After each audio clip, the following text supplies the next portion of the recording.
Hi everyone, welcome back to the next episode of the Alchemy of Film. I'm Lottie and I'm going to be talking you through what are the key aspects that should be within your video strategy. I think my starting point for video strategy dials back fundamentally to what is it that the business is looking to achieve.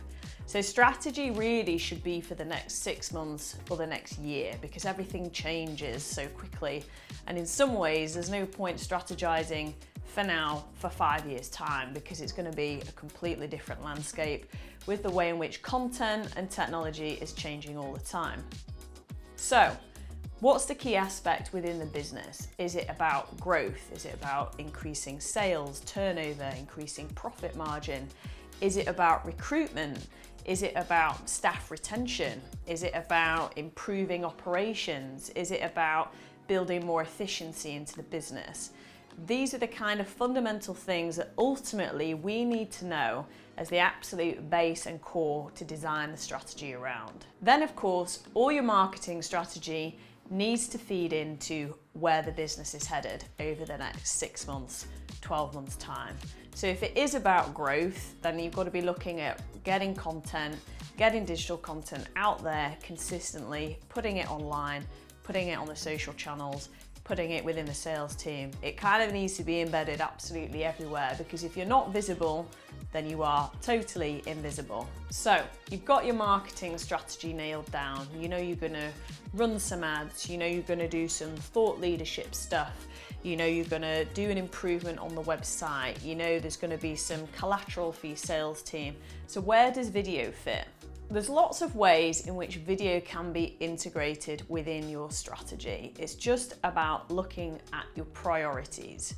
So for a lot of our clients, we produce a range of different types of communications. So fundamentally, they would always be your headline communication. So this would be something like a brand film or an overview. It would be something about the business that gives everyone a very, very quick snapshot, a show reel even, of what you guys do, what you're all about, and what you bring to the client. Now, something like this typically would sit on the website, on the front page, so it's visible. You land on the page, it's there straight away. Sometimes people will opt for a 15 or a 10-second reel that would play before the film would play, and then you would have the film piece. Then of course there's content that you can design for specific pages of the website or specific landing pages. So if you offer different types of products or you're offering different types of services, you might have very small segment videos, 45 seconds to 90 seconds, that talks about those areas in a little bit more detail.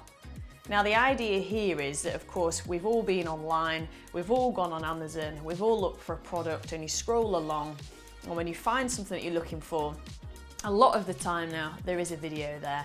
And I'm gonna guess 90% of us would click on that video and get more information about that particular product that you're after, because it's ideal for giving out information and it's an ideal conversion tool.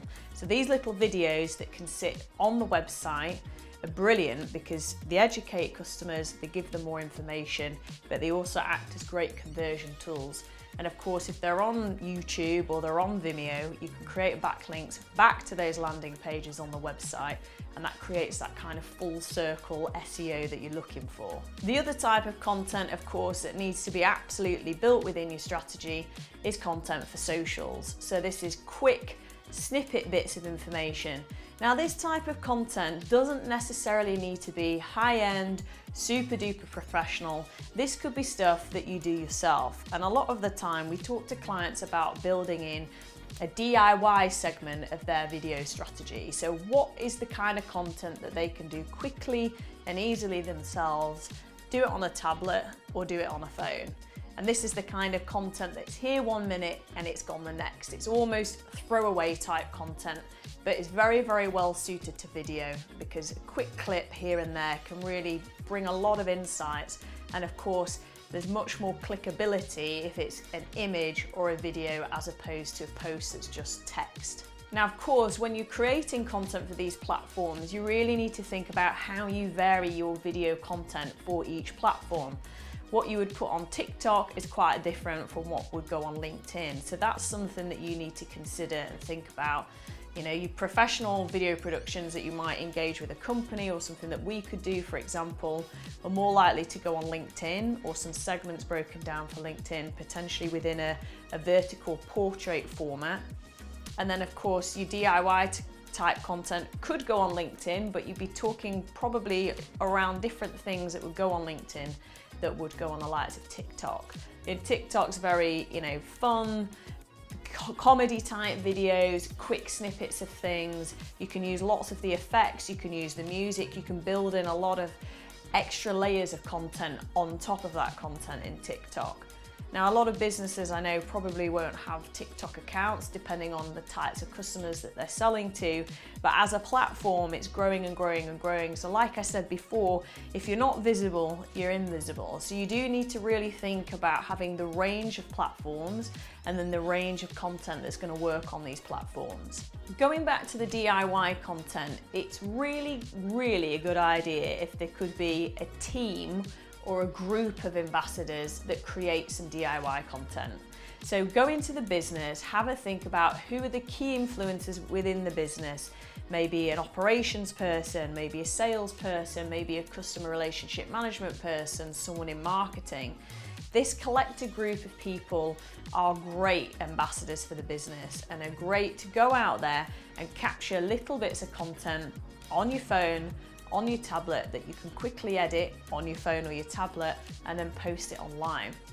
Now, a lot of the time companies do worry, you know, if they've got a central marketing team for quality control and all those sorts of things, but there's no reason why the central team couldn't have a sort of checklist or a worksheet that you could kind of work through, so the people going out and getting this content can kind of look and work to a little bit of a specification, run it by the marketing team, and then that content gets posted.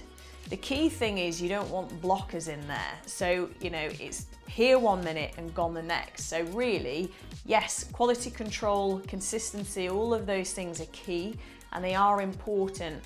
But as I've said with our team, you know, 80% of the time it's good enough. 20% of the time is where you hold yourself back from posting things because you're being a bit of a perfectionist over something. You know, the more you can get out there, the more consistent you are and the more volume content you have, the more results you're going to generate for yourself. And this is really, really key and an absolutely key part of the strategy. One-off videos on their own don't work as a complete one-off. If you just had a brand film, yes, it's going to educate people on that landing page, but if there's then no other video anywhere and it's not in use any of the rest of the time, then that one video on its own is going to have to work really, really hard. Whereas if that's combined with, like I said, some segment videos throughout the website, those segment videos could also be used within sales collateral.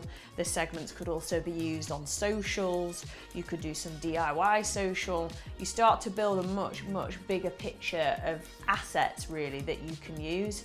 And it's when all of that is running together, that's where you really, really start to see the results. Having a YouTube channel needs to be absolutely within the strategy. It is a must, it's a priority. It's the second largest search engine after Google. So your website can host your videos. You could host them on Vimeo if you wanted, or you could embed them directly. You don't necessarily have to have the YouTube links on there and it doesn't look as professional.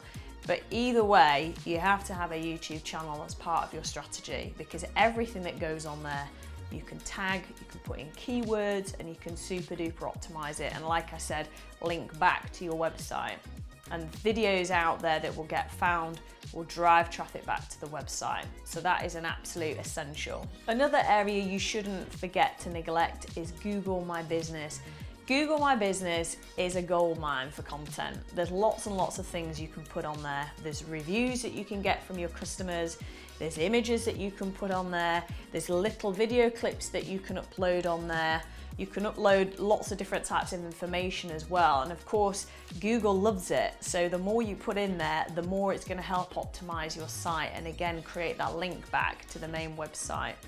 You know, the use of maps in there, we've found that has been a really, really big deal for us, where you get a certain level of reviews at a certain rating, and then you start to rank and appear within the maps. So Google My Business definitely needs to be part of that strategy.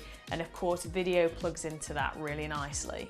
Finally, of course, you have to test and measure things. So you need analytics, and there's analytics now on your YouTube channel, and of course there's Google Analytics. So those need to be reviewed weekly.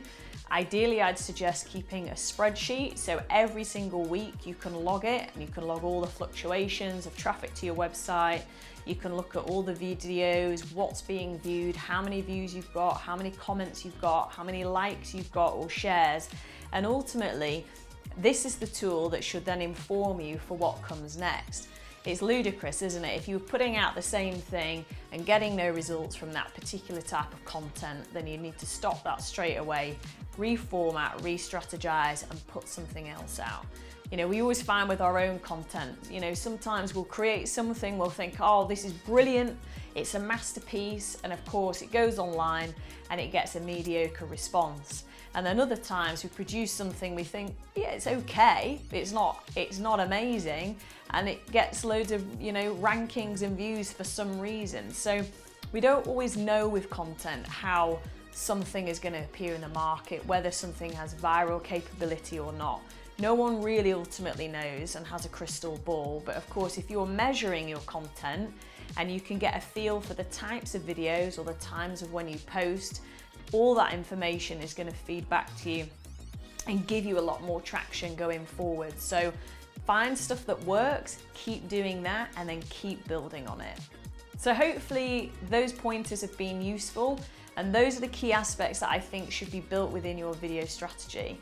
Of course, if you want any more information on video strategy, I'm always happy to chat to you. We do a lot of strategy work for our clients and sessions, and we can build strategies. So do reach out if you need some help on that side. And of course, if there's anything else you want us to feature on the Alchemy of Film, then please do get in touch.